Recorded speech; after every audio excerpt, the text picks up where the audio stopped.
listen to me, and never forget it. Crime is a sucker's road, and those who travel it wind up in the gut of the prison or the grave. There's no other end, but they never learn. It was ugly from the start this time. Vicious blackmail that mushroomed into murder, and all because a wild artist on a hilltop, a man in a wheelchair, and a red-haired manicurist were held too tight together by one small ebony link. From the pen of Raymond Chandler, outstanding author of mystery, comes his most famous character and crime's most deadly enemy as we present The Adventures of Philip Marlowe.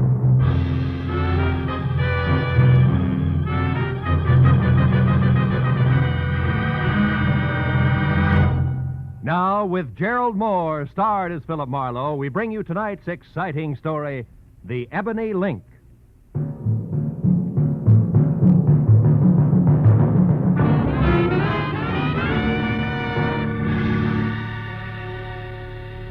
I'd spent a dismal day tracking down another wise guy who thought he could see fast money over the sights of a 45, but who ended up like they all do. He was flat on his face in an alley, his life dripping into a sewer. It was what he deserved, and the only feeling I got from it was that I wanted a bath bad. So I went home, but when I stepped out of the elevator and started down the hall, I knew I'd have to postpone it. Because leaning on my doorbell was a redhead who looked very good from a distance. But she lost ground with every step I took. Because the closer I got, the more I saw of a mouth shaped by indecision. Of eyes that were nothing but mascaraed caginess and shallow green.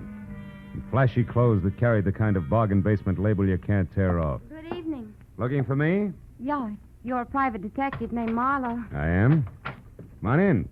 Have a chair, miss. Johnson, thanks. What's your difficulty, Miss Johnson? Oh, it's not me. It's my sister up in Santa Barbara. Can you go there right away, 812 Seaview Road? Maybe you should tell me what it's all about, huh?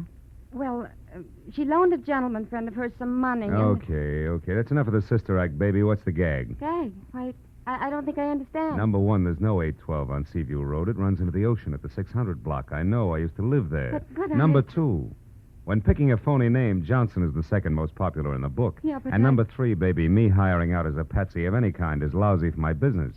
So you better... Stick him up. Oh, no. I mean it, and I'll shoot if you follow me. Okay, kid. Just don't slam the door on your way out. She backed out fast, pulling the door closed as she went. And I gave her 5 seconds head start and then looked in time to see the top of her hat disappearing down the stairs. But before I could follow her, the elevator gate slid open and a dapper man with a square face I'd seen somewhere before hailed me. Certainly glad I found you, sir. Remember me? Ramsey, Mr. Ivan Pack's chauffeur. Oh, yeah. He wants to see you, sir. Says it's very urgent. Yeah, but Well, okay, Ramsey. Where's Mr. Pack now? Waiting downstairs in the car, sir. I'll Oh. show you.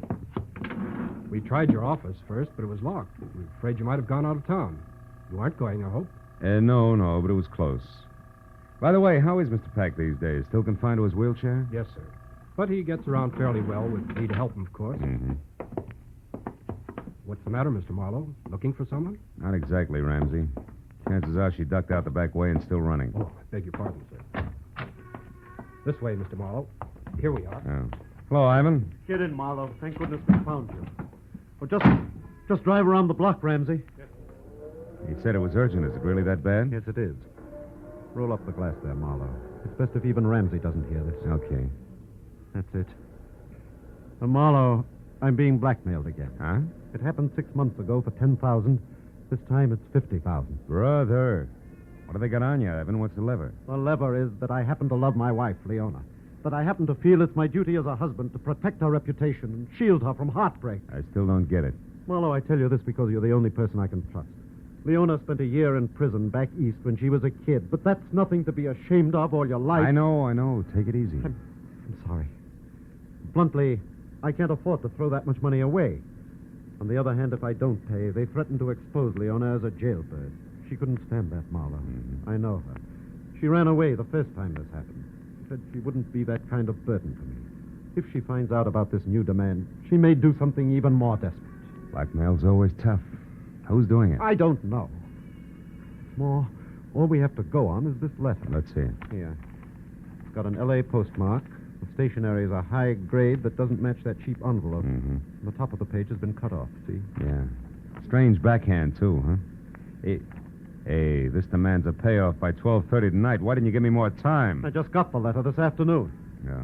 Look, Marlowe, I realize what you're up against. Try, will you? Find out who wrote that letter. I have two alternatives. Pay him or kill him. Well, I'm no killer. I'll pay if I have to. But maybe, with luck and your help, we can find a soft spot in his armor. What do you say? Well, I'll try. Don't take any bets, Ivan.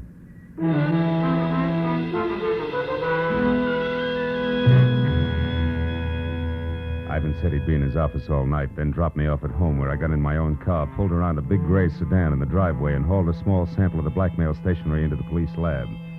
There I got a break.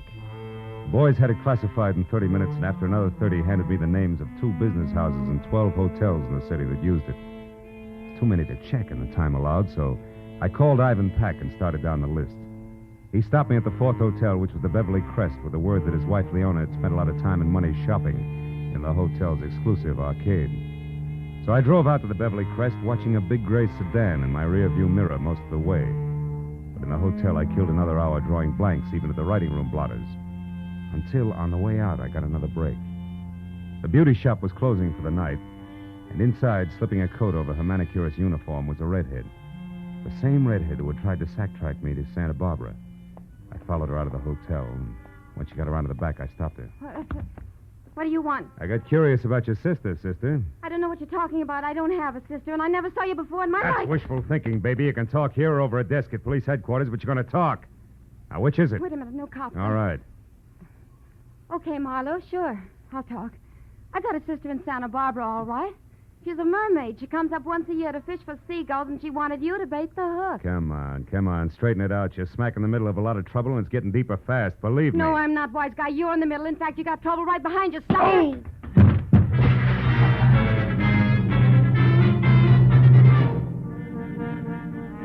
By the time I got untangled from the ash cans, all I could see was the back of a big gray sedan taking a corner so fast I only caught the last 3 numbers of his tag.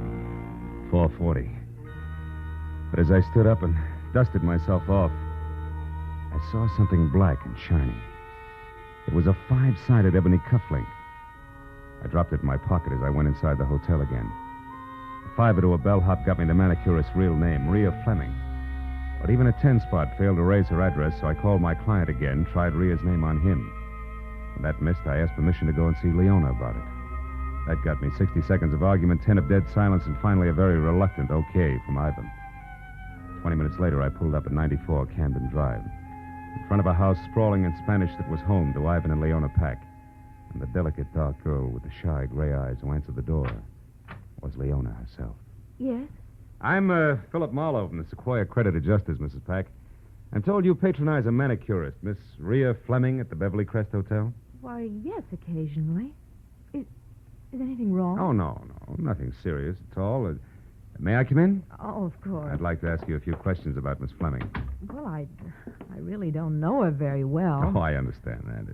But you might know where she lives, for instance, huh? Well, I did happen to drop her off one evening Oh? at the corner of Sunset and Mariposa, I think. Oh, won't you sit down, Mr. Oh, Morrow? thanks. Where did she live before she came to Los Angeles?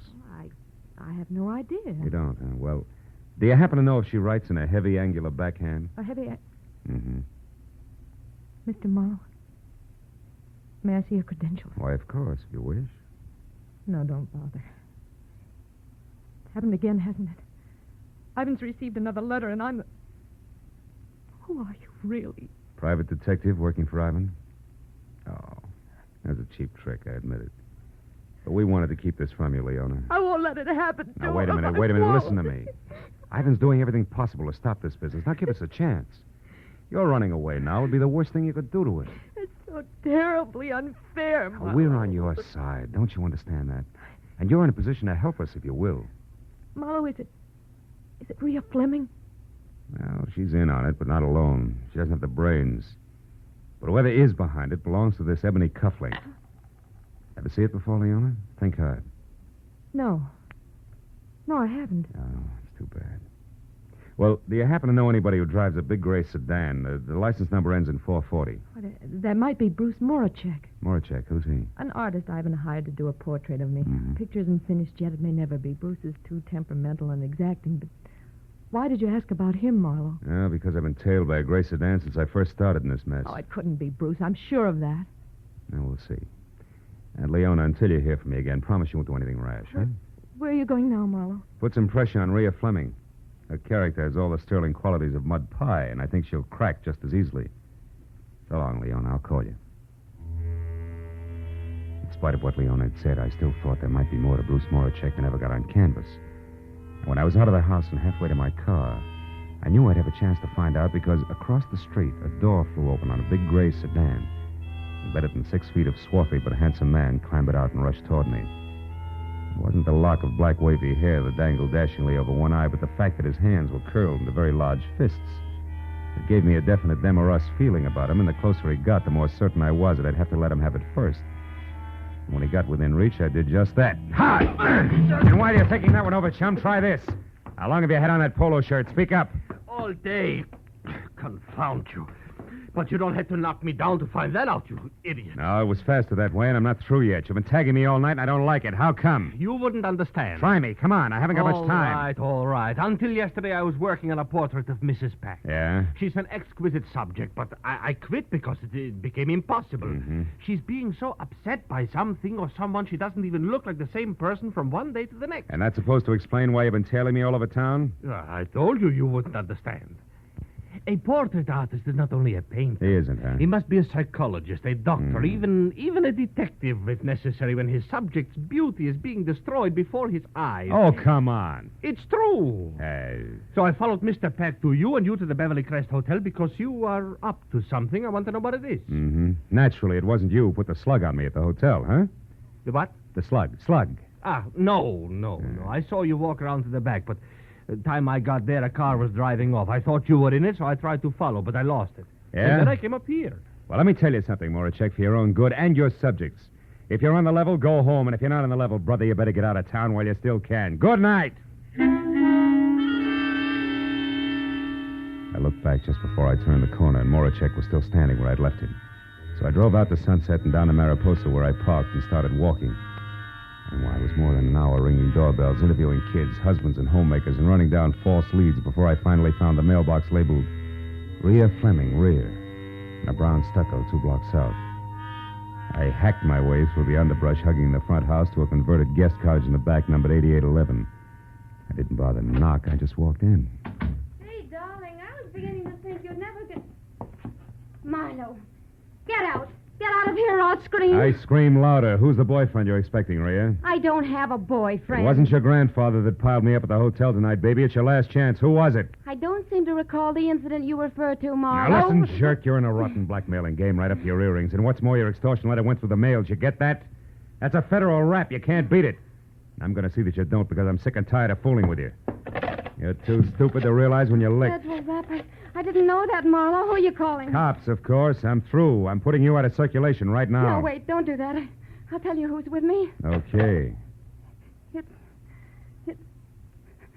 No, I can't. Rhea, come back here, you fool! No. Rhea! Holy smoke. Rhea, who was it? Who did this?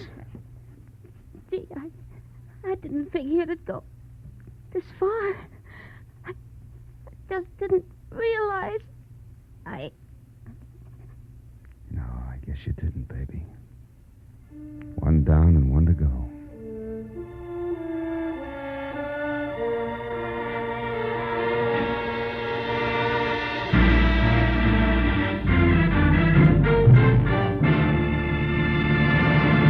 In just a moment, the second act of Philip Marlowe. But first, if you like the weather here, cloudy with threats, torrid with action, showers of trouble later tonight and tomorrow, you'll find more of the same on Sundays when Danny Clover and Sam Spade go into action. Danny Clover's the thoroughly human, fast-thinking detective of Broadway Is My Beat. And Sam Spade is the... well, who else but the Sam Spade of Dashiell Hammett's fertile, ingenious brain. On most of these same CBS stations tomorrow, you'll find Danny Clover prowling the Great White Way late in the afternoon and Sam Spade on the hunt in the evening. Now, with our star, Gerald Moore, we return to the second act of Philip Marlowe and tonight's story, The Ebony Link.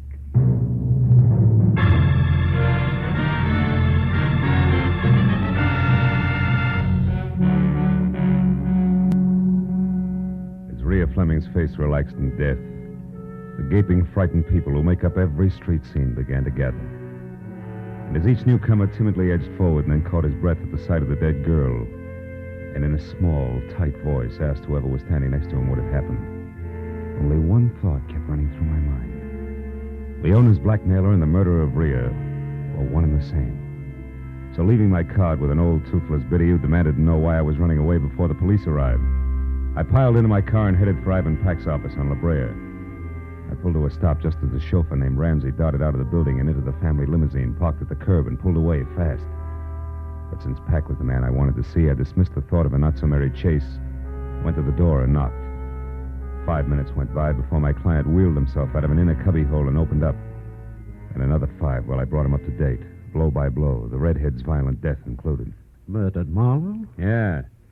And for my money, the noose fits whoever she's working for, who was also the party that dropped me in the alley behind the Beverly Crest Hotel, and this Ebony cufflink and doing it.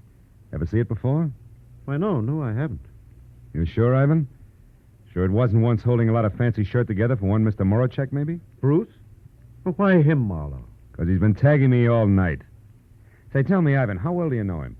I met him about 6 or 7 months ago at my club. I don't remember who introduced us. Yeah, well, that fits. The blackmail started just about that time. Now, look, just to make it a little tighter all the way around. You can't recall who recommended him to you as just the right man to paint Leona's picture, can you? No, I can't. Uh-huh. But on the other hand, Marlowe, neither can I recall having heard anything bad about him. No. Now, look, you say he's been following you all night. Close enough to do a time step. What are you getting at? Just this. Was he around the place where the girl was killed? Well, to my knowledge, no. But that shouldn't mean too much because the murder happened after we had our little run-in. So he'd naturally be careful about my seeing him. Well, Besides, Ivan, he was going to commit murder, so it's a cinch you'd arrive and depart from 8811 Mariposa without fanfare. Mariposa? Yeah. 8811 Mariposa, Marlowe. Yeah. But that's the address I just saw on a slip of paper in Ramsey's desk.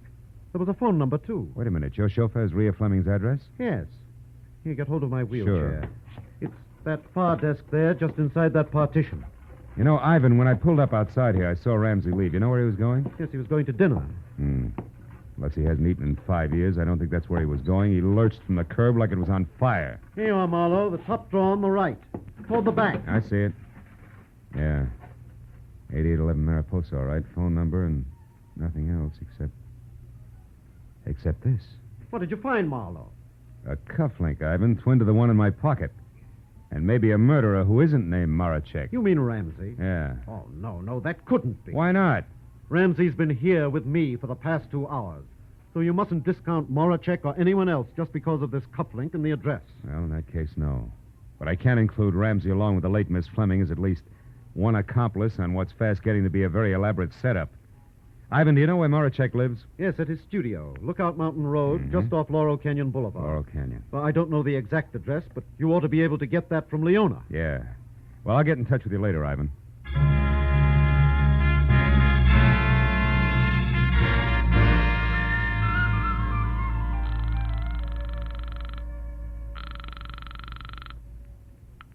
Hello? Marlowe, Leona. Now, listen hard. Did Bruce Moracek come up to see you after I left? Yes, he did. What'd he say?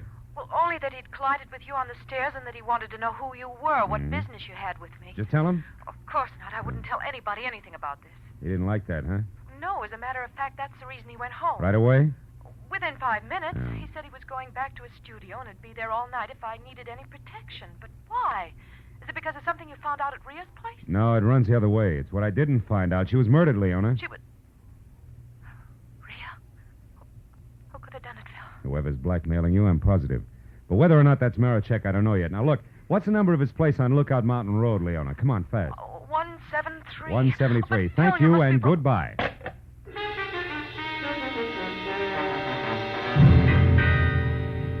I was 20 minutes wriggling through the thick Hollywood traffic to Laurel Canyon, then another 10 climbing Lookout Mountain Road, which was an abrupt spiral of macadam that belonged in the Alps.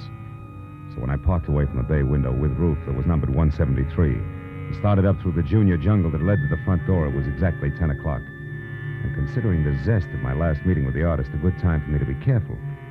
So when I knocked on the heavy oak that showed splashes of yellow at the threshold, I did it with the barrel of my .38. When I got no answer, I tried again, louder. It was then that Moracek replied, but not as I had expected, because he was behind me. And his greeting was a fist the size of a cannonball coming at the side of my head fast. Oh! And now, Marlowe, I'll take your gun here. And if I have to use it, I will. No doubt. It worked before. Huh? What are you talking about? Come on, Buster, get off it. You act like a paint. Let's not waste each other's time. All right. Then inside, Marlowe, where we can get to the point fast and in privacy. Go on. All right. The door is not locked, detective. I don't know what you want here, but I'm going to find out, believe me. You can skip the thumb screws, Rembrandt. I'll make it very plain for you. I want to know why you think you can get away with a doubleheader like blackmailing Leona and murdering your own accomplice.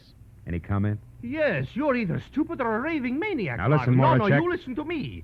Leona Peck is a good friend of mine, Marlowe. I'm very fond of her. I'm not going to stand here and be accused of blackmailing her. And I suppose that talk of murder at 8811 Mariposa also offends, huh? It does. And until you mentioned it, Marlowe, I didn't even know Leona's trouble was blackmail.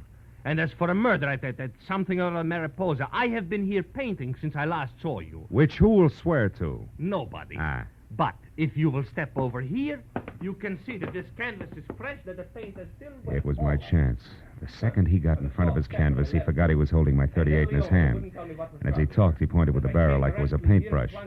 When I was close to him and my right foot was against one leg of the easel, the time was right. Marlowe, are you satisfied? Not quite! Mr. Mullercheck. Now, since I'll also use this gun if I have to, get up. Oh, now Stand look over what there you against did. that wall. Come on. You're going to get a chance to tell that story again, Bruce boy, but this time to the police. And I... Hey, Mullercheck. What? That painting there. That's Leona, right? Huh? Of course that's Leona. Does it look like a battleship? No comment. But also, Moracek, it looks like a lot more, and by that I mean the answer to who's both the blackmailer of Leona and Rhea Fleming's killer. Now I think I know. Apologies and farewell, Buster. You're nothing worse than a sucker. Yeah, but Marlowe, I don't understand. Where are you going? To Leona's place. Friend Ramsey is due there at the moment, and that may mean murder again. So long, Rembrandt.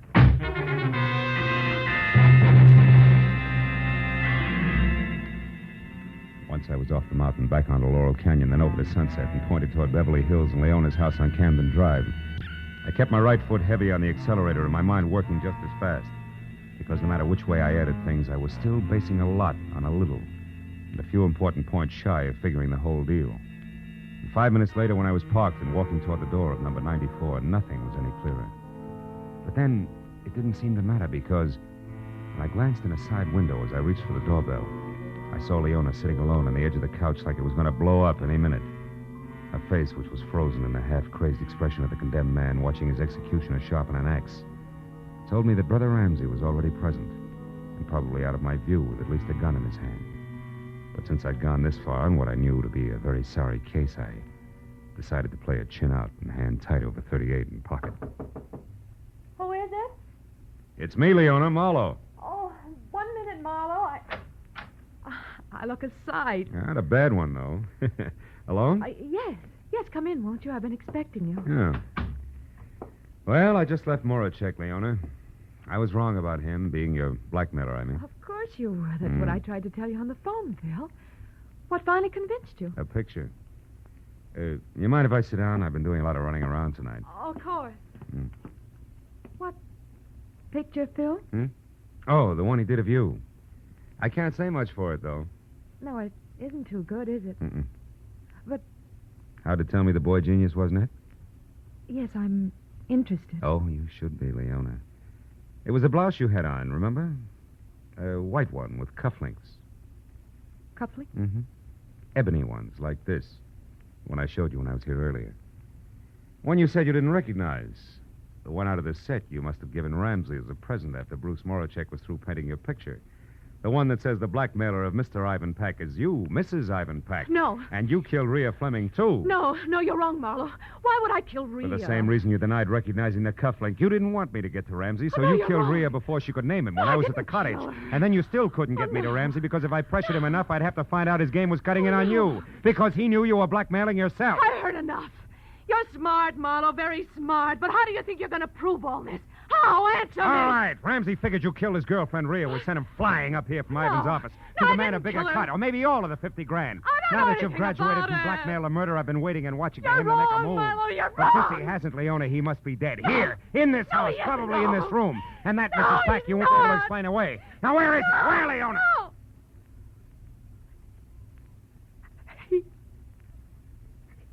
There, Marlowe. Behind the couch.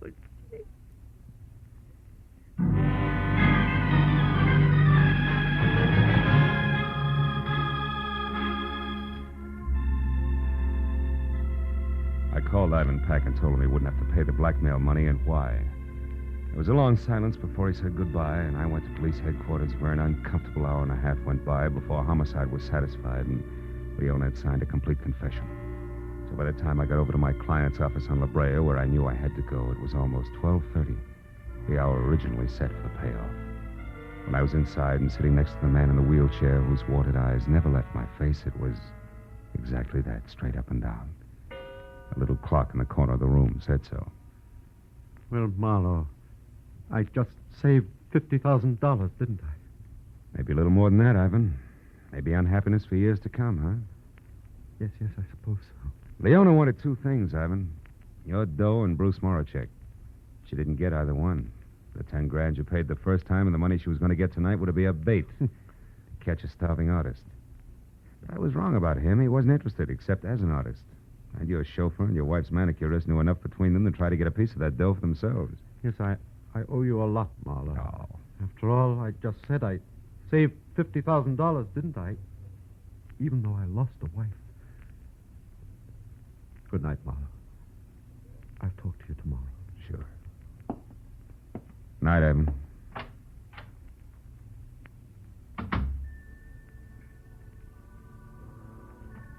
Outside, the night air was clear, almost cold. Felt good against my face, so when I got to where my car was parked, I didn't get in right away, but stood next to it. Thought about Ivan Pack, two people he trusted most, his wife and his chauffeur. One already dead, the other soon would be. I reached into my pocket for a cigarette and came out and stayed with the cufflink. The ebony cufflink. Jet black, clear through. I dropped it into the gutter where it belonged, then got into my car and went home.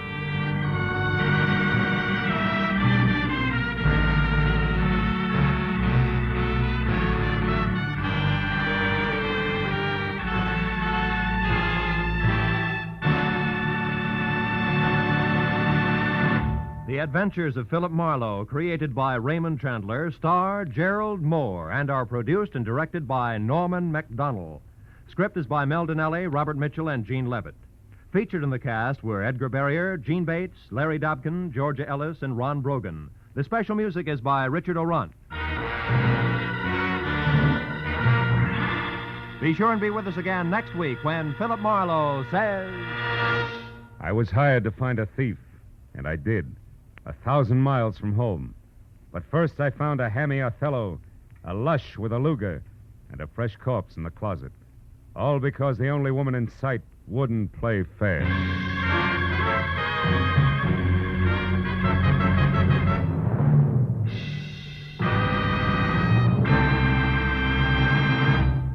There's gold in them trills when just a little bit later tonight, Sing It Again comes along, offering a grand prize of $52,000 to some lucky CBS listener. Phone calls will be going out to listeners from coast to coast asking for answers to the merry, tuneful riddle songs, which, if you solve one correctly, gives you a chance at the fabulous Phantom Voice Award. Tonight, it's 27,000 in wonderful prizes if you can tell who the Phantom is, plus 25,000 in cash if you can answer one more question about him. So stay tuned to CBS for Sing It Again, which comes along later tonight, and for Gangbusters, which follows immediately over most of these same CBS network stations. This is Roy Rowan speaking.